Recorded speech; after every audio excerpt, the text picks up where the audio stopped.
Welcome to MSP Unplugged. I'm your host, Paco LeBron. This is the place to learn how to run your IT service business, whether you are a one-person shop or you're leading a team for the journey. This is the place for you.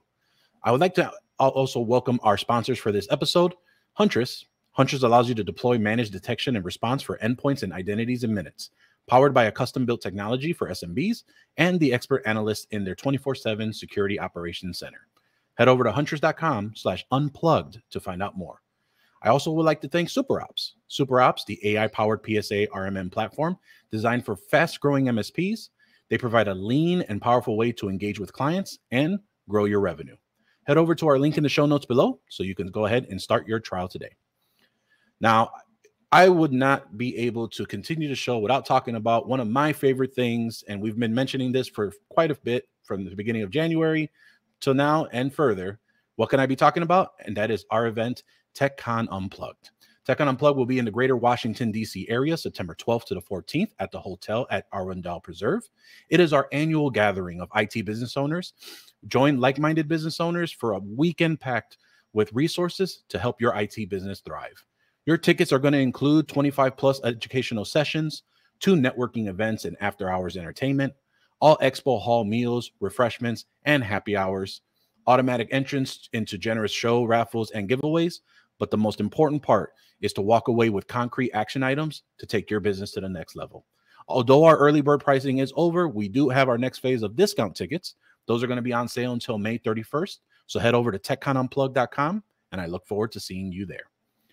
All right, everyone. I'm super excited to be able to talk to this gentleman here. You may have seen him on our previous episode speaking with Rick Smith, but I'm happy to be able to have the turn now to really chat with him, dive into a lot of what's going on with his product, and he's a fellow MSP as well. I'm also referring to Darren Kattan. Kattan. Awesome. I didn't screw that up, at least not that bad. But Darren, you are ImmyBot's creator of ImmyBot. How are you doing today? I appreciate you taking out the time. Got enough sleep. I'm feeling good today. I wish I could say the same. It's been a long, hectic week for on this side here. I'm heading out of the country for a wedding, so I'm trying to cram everything I can this past week, and it's definitely been interesting. So I know you know how that is when running that and running 2 businesses, right? And well, it's mostly see that crib back there, right? I got a 1-year-old. You know, he got a pretty good night's sleep last night, so I'm like, all right, we all get to sleep. You know, it's nice. Yeah, bless your heart. I remember those days. I got a 14-year-old, so I definitely remember those days for sure. But Darren, again, really appreciate you coming out here. For those that may not have catched the episode from before, I want to see if you can give us a little bit about your intro story, kind of how you came to the space, maybe shed a little bit of light on your MSP and how ImmyBot kind of came to be. Yeah.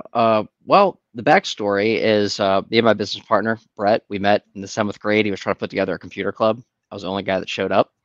And we said, we should start a company doing this. We really loved it. At the time we were just troubleshooting network issues, trying to play Counter-Strike. I'd bring my compact Presario to his house, make my mom drive me with a 17-inch CRT, and we really got a lot of mileage of our networking experience where we had this hub that the last 2 ports were like a crossover where they shared. So you have these collisions all the time. So whenever like the 5th guy would show up, like the whole network, so we really got good at this whole like networking thing, right?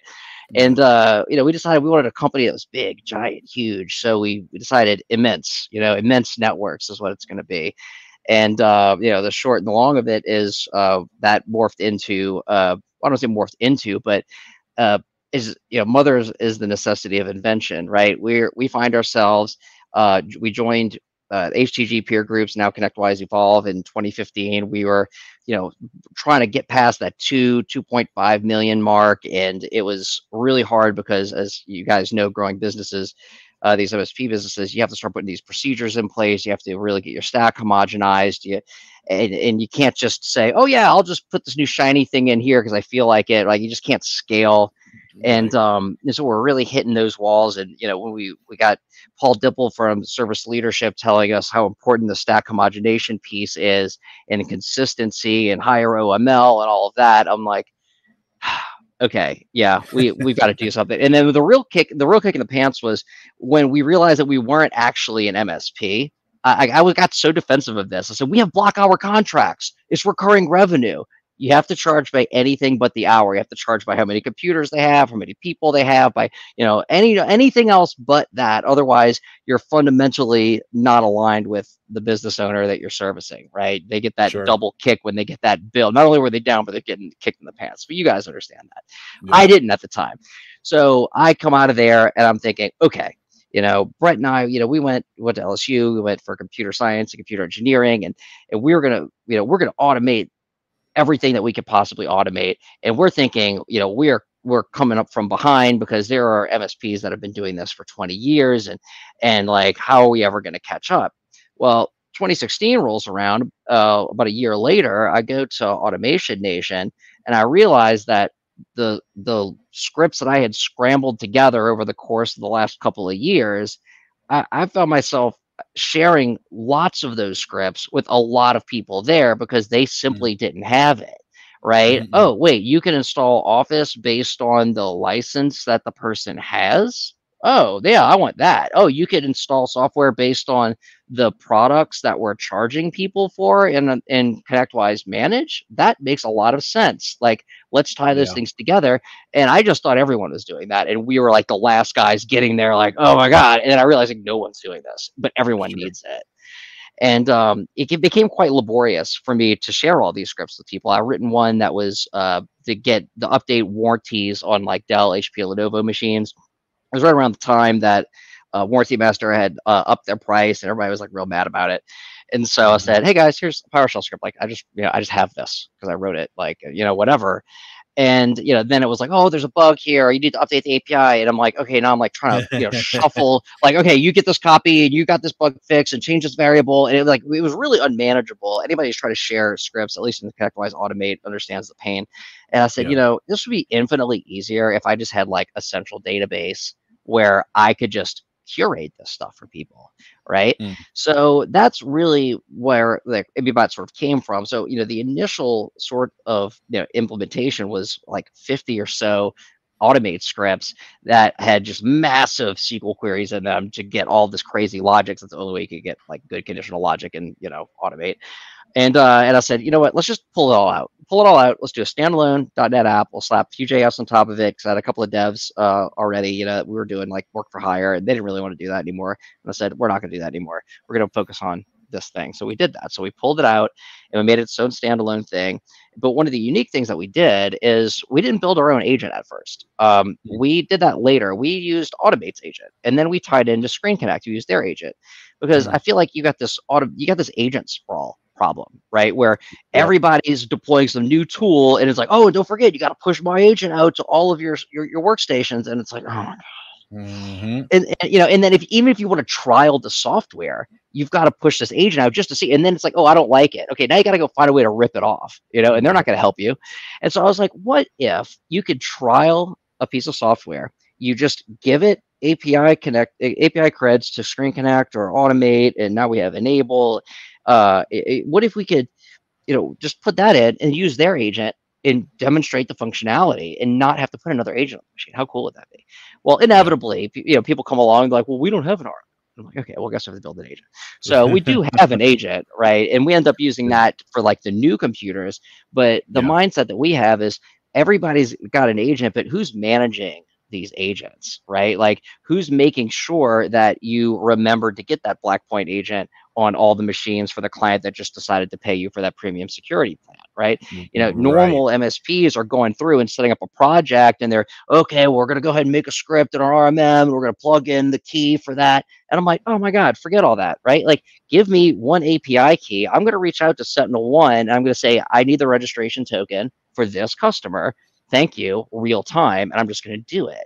Right. And that way it's only, you don't have to make like all these individual tenant wide scripts. You don't need a project. Right. And then you just tie that right back to the product on the agreement. And so now your sales guy goes and sells that deal, adds it to their agreement, save next recurring maintenance, boom, they get it. And when you replace a workstation for somebody, okay, yeah, Jim's workstation died. Let's get him a new one. You put it on the bench. You're not going to forget. Oh yeah, don't forget. You're not putting ESET on that one anymore. You got to put. You don't have to think about that because it's all coming from the agreement.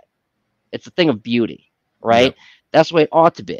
So that's kind of like the core of what ImmyBot does. But the way that I kind of get into people is I say, look, I'm just here to set up new computers. That's it. All right. And when I say it like that, it's like, oh yeah, that is a real pain in the ass. I'm like, it is, right? And I'm not going to charge you a whole lot to do it either. All right. You're going to set up 2 computers a month. You're going to charge each of those customers $200 to do it. You're going to pay me that $400. Then everything else for you is gravy. Right. That's all I'm asking for. Now, inevitably, you're going to jump into the product, you're going to love it, and you're going to start using it for other stuff, and then you're going to like enforce the same sort of standards as everybody else, and that's when we start getting you the per agent price. But we're pretty good about it. Anyway, sorry, I feel like I went on a massive tangent there. No. That's good. I mean, I think that there's a phrase I like to say, and there's a lot to unpack, right? And so first off, I'm with you on the LAN parties and the me going local, and then my first PC was a Presario as well. I can't remember for the life of me what the model was, but I remember it was the first time I had it. It had Windows 95 on that bad boy.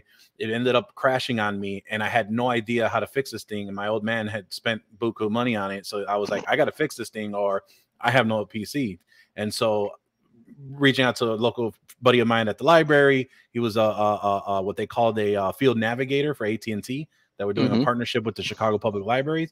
He gave me a set. I got it on, and like ever since then, that's kind of what like drew my love for technology and kind of growing from there. And like you said, those LAN parties were serious. I mean, they were selling like bags to hold the PCs with them, how to carry the monitor. Like there were whole like setups for these things, and cables galore. I learned how to set up. I learned how to set up network shares from compact tech support. Like it became such a frequent occurrence. I would call these guys. I knew the exact numbers to dial to get to like the advanced guys, and there was like a team of maybe a handful of them that would entertain me, And so this were guys like, okay, look, you just go in, right click on the folder, hit share. Yeah, I'm like, oh my god. So I remember like knowing that before Brett did, and being like, look what I can do. That's awesome. And so one quick question, and we'll move on to is that what was the game that was really being the one that was used for by all of you? It was Team Fortress, and we liked the rats map, with the big kitchen, and you're like the size of a rat. Oh my god, we played. Yeah.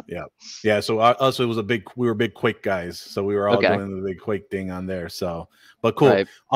But going on, I think you hit a very good point to say that a lot of people don't understand how much time not only to build your stack, but really to deploy it and then to maintain it as well, right? And I don't think a lot of MSPs, especially, for our listeners, there are a lot of fast emerging MSPs that are listening in.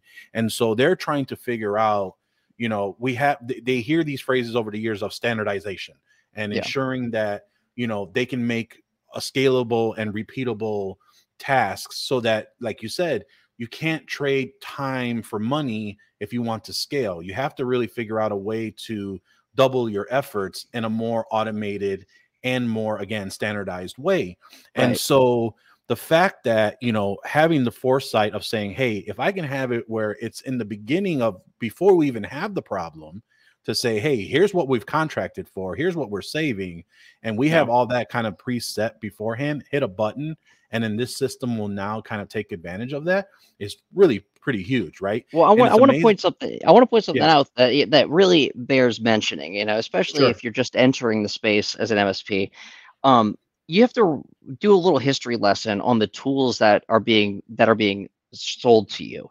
All right. What I like to refer to ImmyBot is as a next gen automation platform. Okay, and what I mean by that, to me, the definition of next gen is we understand the landscape so well that everything that you would have to build manually, like everyone else sells you a box of Legos, and we sell you the thing you were going to build with it, right? And we maintain it for you. So you're not the only MSP that uses Huntress, right? We already have Huntress in here. All you got to do is plug in your API key, right? You're not the only MSP that uses Cloud Radio. You're not the only MSP that uses Desk Director. You're not the only. We have relationships with all these people that have often developed by reverse engineering their APIs and then coming to them and saying, hey, look, how do I do this now that I've gotten this far, right? And some people are nice about it, and so the point I'm trying to make is, it kills me that there are vendors out there that are selling tools that are literally 20 or more years old if you look at the history of them, right? And they've been through multiple relabelings, but it's the same stuff underneath. Okay. Yeah. And it's scary.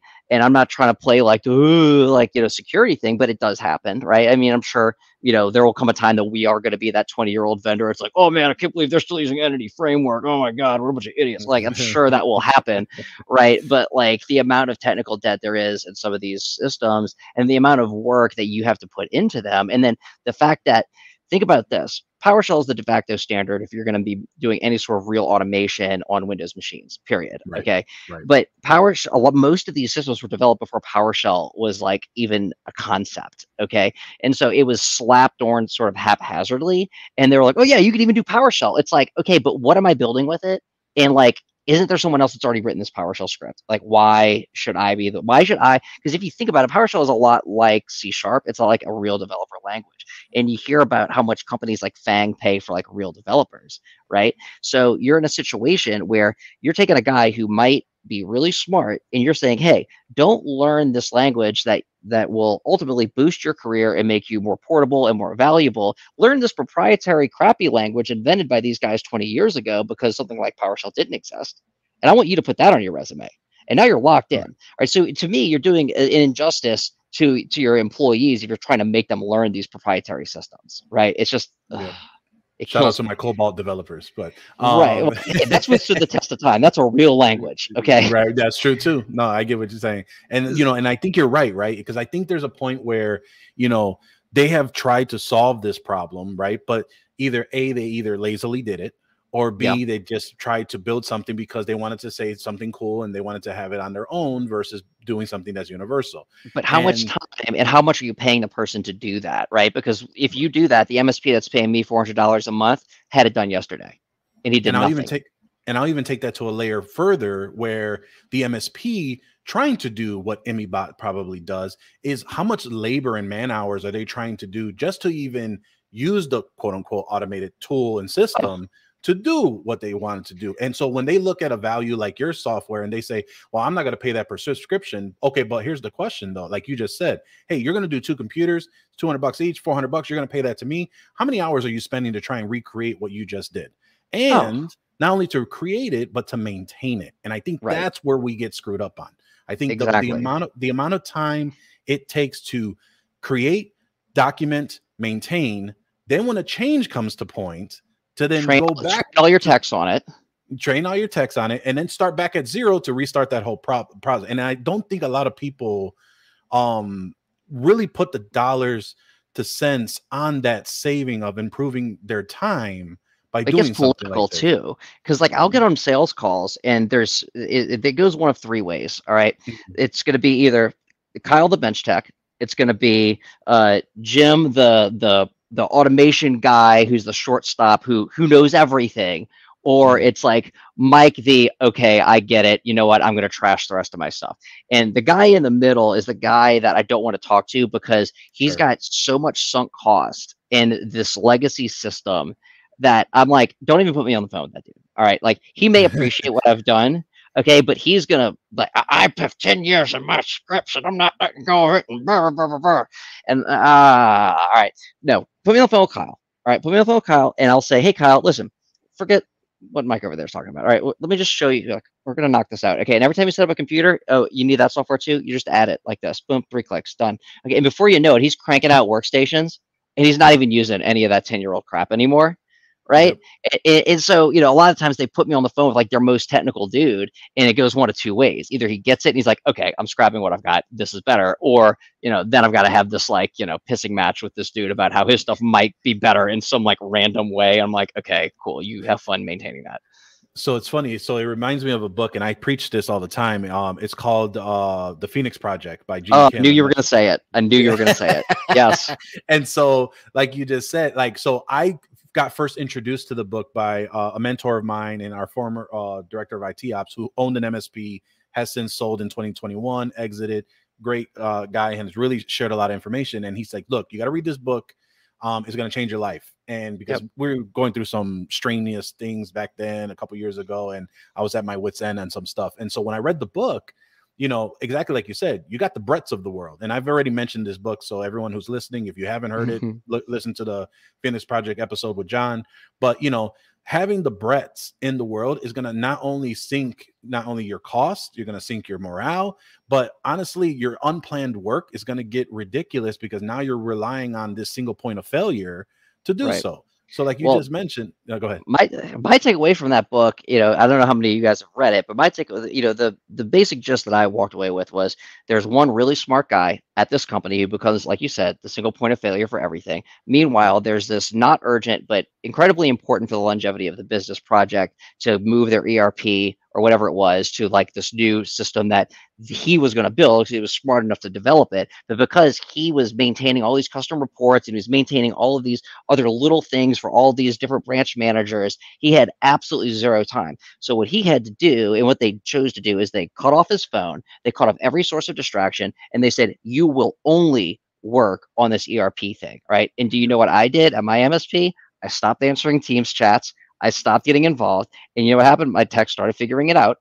Yep. All right. And now my business partner, he's not happy about this. He's like, well, it must be nice being able to focus on the dev stuff all the time. Right. And I'm like, yeah, but look at what it's done for us. All right. And we're cool with this. Right. How much further we are. Right. Yep. Yeah. But I had to hold myself in like that starting at around 2016. And I mean, I was staying up all night getting these proof of concepts and getting that first iteration going before it was to a point where, my business partner and Tara, they looked at it and they're like, okay, yeah. Let's go ahead, get the devs to make it real, Right. No, I got you. Let's take a quick break. I want to dive more into ImmyBot and really kind of what it does and how I found out about it from one of your raving fans. We'll get into that here in a second. Here, let's go to our quick break.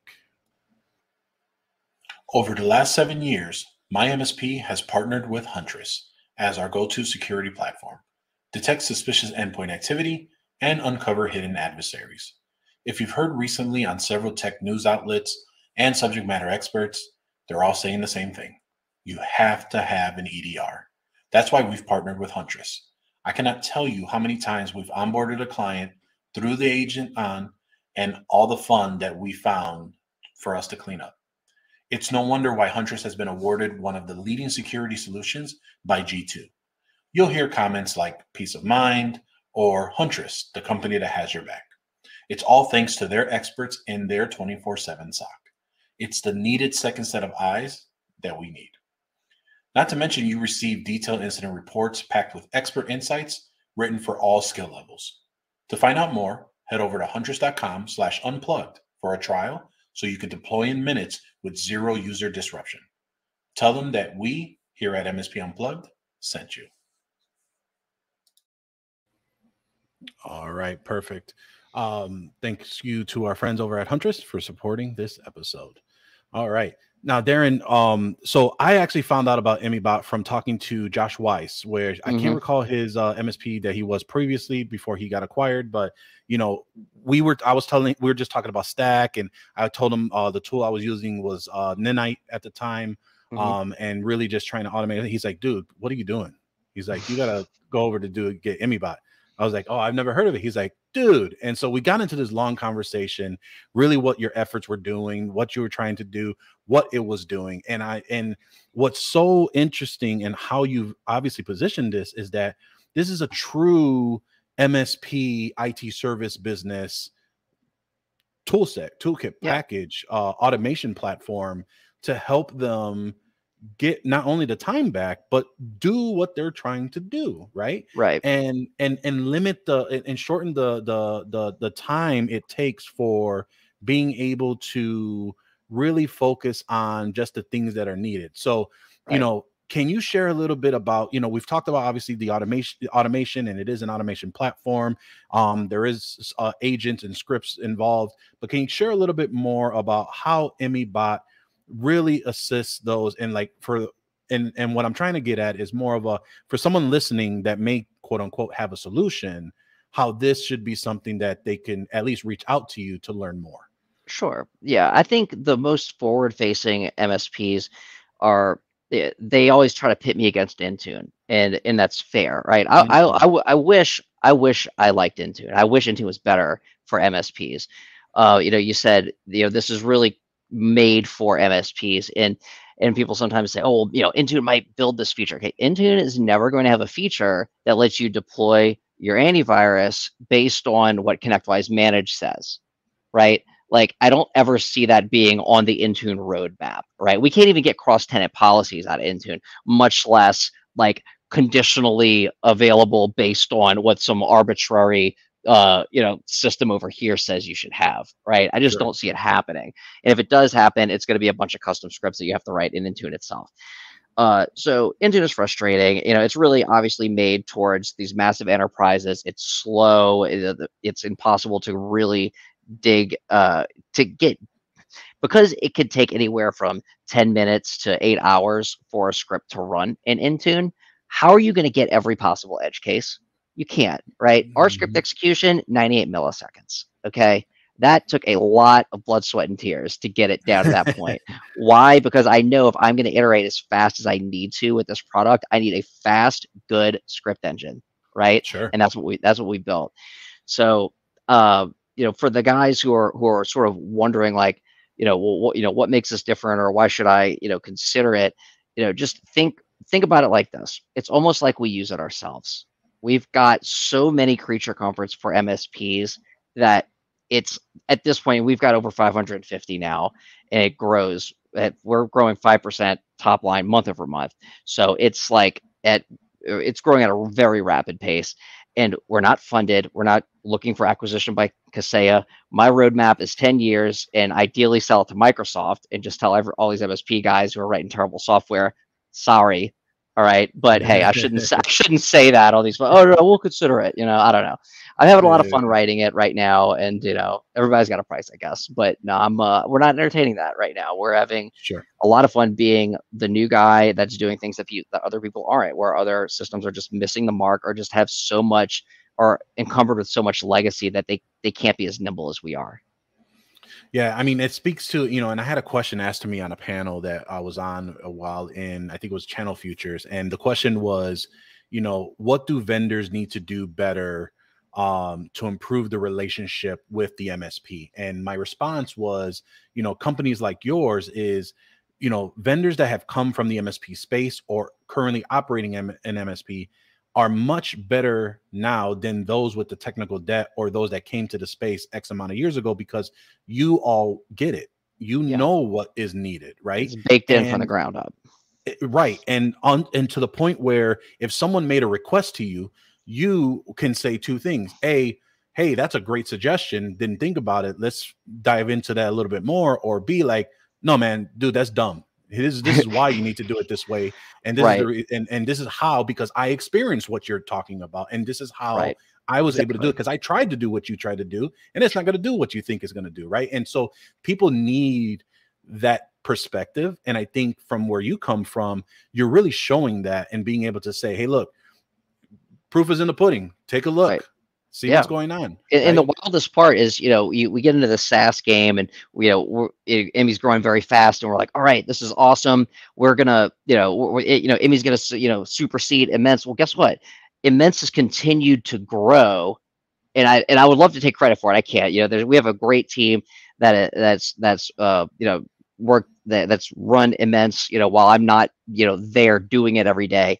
And honestly, when I pulled out of it, that's, I think, when everyone got empowered to sort of really step up. But it's been growing, and so now it's like ImmyBot Immense is still going, and I do think that there's a part of that where it's like, well, we are eating our own dog food, right? Like, we're using ImmyBot to standardize all these things. It's just a tool that we built to do the things that the service leadership guys and our Evolve coaches, our peer group mentors have told us we need to do. And I'm like, okay, but it's really hard to do that. So I'm going to make a tool that makes it easier for everyone. Sure. No, it definitely makes sense. I think that, we get to a point now where everyone is just trying to minimize those dashboards, right? And trying to figure out, how do we get from one place to the other? How do we standardize? Like you mentioned Intune earlier, and I think you may have hit on this, where like, yeah, you can spend all the time to do so, but like, can you repeat that multiple times effectively, automatically, and in a multi-tenant side? Like, yeah, sure, but let's see what Lighthouse comes out and whenever it does. But the whole point is that these are the tools you're offering are not only created to solve the problem, but really stemming from things that you have seen, right? And really being able to show, hey, look, this is how it improves services for us. Here's how it saved time for us. Yes, you can deploy things via your RMM, but can you do this? Can you do this from the right process and actually monitor it in the proper way? I think that just goes to a huge point of just not even on the fundamentals of automation, right? And really getting down to focusing on the standardization and having the repeatability. I think a lot of people don't take that into consideration, and should be taking more advantage of it. From your partners that have used the system once they started getting into it and now have been longtime partners. I've created a cult. It is a cult. I didn't want to say that, but no. But as far as, because I do hear a lot of great raving fans for you. What is some of the feedback you've received that has been overwhelming to know that you're on the right path? Dude, I got an unsolicited email direct to me on January 1st, 2022 from a guy who, his name was Kyle. That's probably why I always refer to Kyle. It basically saying, thank you for building this tool. This is everything we've ever needed. It just waxing poetic about how awful it was trying to use the old tools, how little he could get done. He felt stressed out. Now he's not even worried about it. He's excited. Like, it's a new computer. He's excited to set it up, to watch ImmyBot do the process and refine it even more, just stuff like that. If you go to our site, you'll see all these quotes, and we just did a big round of like feedback. We put a little pop-up and like, oh, it looks like you're enjoying ImmyBot, and so we got people on the channel program to start leaving us reviews. And I mean, all of them are 5 stars. Like, just, this, if you're not using this, you need to use it. Just change my whole business kind of stuff. That's awesome. Now, for someone who wants to join and take a look at ImmyBot, can you kind of share a little bit about how the onboarding or joining process works? From prospect to customer, what does that time frame look like? How does the support look like? Is there some hand holding because maybe there's some foreign concepts they have to learn? Can you share a little bit about how does that look, joining and just taking a look at ImmyBot? Yeah, so I don't know if you're like me, but when I go to a website and it's like, click here for pricing, and then you have to put in your email address, I get like really pissed off. Okay. Yeah. So the first thing you're going to notice is the price is front and center. All right. You're going to go to our site. You're going to say, try it now. You're going to be on the pricing page. It's going to say $400 for starter, $500 for standard, and then with a little slider to adjust how many agents you want. All right. So very forthcoming with the pricing. So you know what you're getting yourself into. You click, say, I want to start the trial. We're not going to ask you for a credit card. We're not going to ask you for, anything except for your name, email address. Fine. Okay. Now, this is where things could go one of 2 ways. You might be the guy that jumps into a tool and you get it immediately and you're like, oh my God, I love it. And then you just never talk to anybody and you sign up. Rare. It happens. Rare.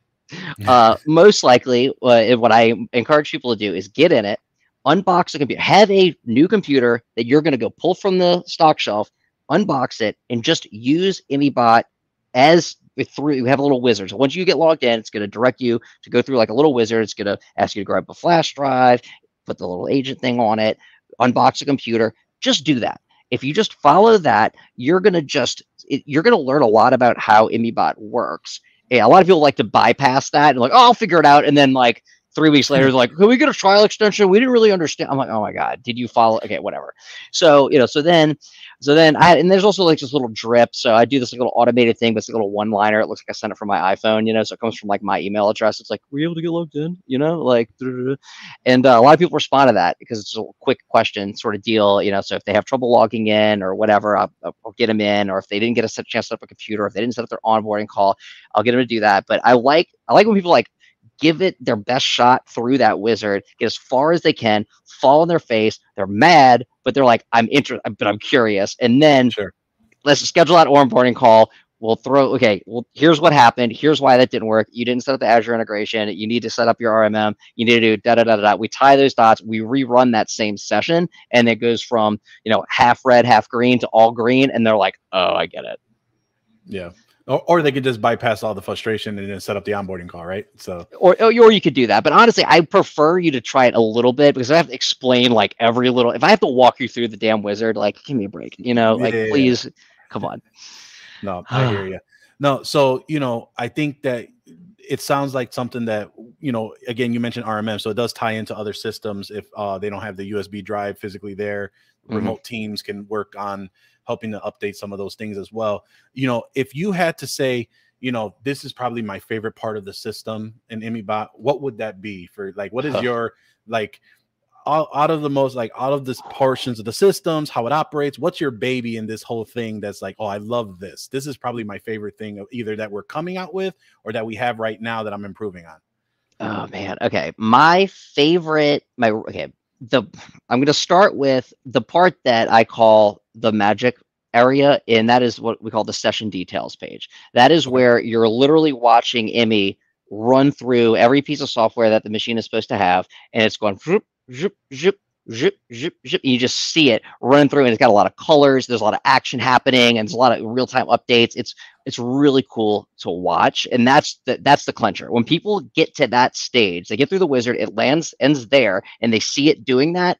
That's when the light bulb goes off. That's my favorite portion from that. From a technical perspective, my real favorite part is the script editor, because we've basically taken VS Code and we've built it inside of ImmyBot with full-blown IntelliSense, with PowerShell support. We've even added our own little extensions to it that help you build out your param blocks, and we've got all of these like really, really nice creature comforts. So, you know, unlike a lot of other systems where you're building some script and all the parameters are strings, and we'll enter true but lowercase t, or enter one. We have all the power of the PowerShell validation engine.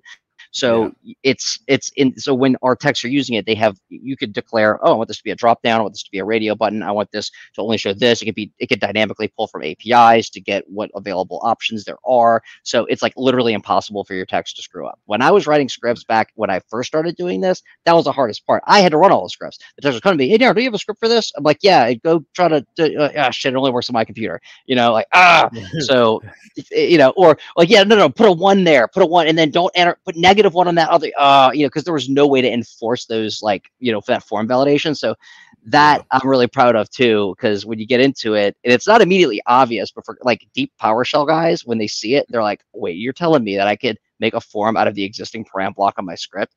Oh my God, this is like, it's a game changer. Yeah.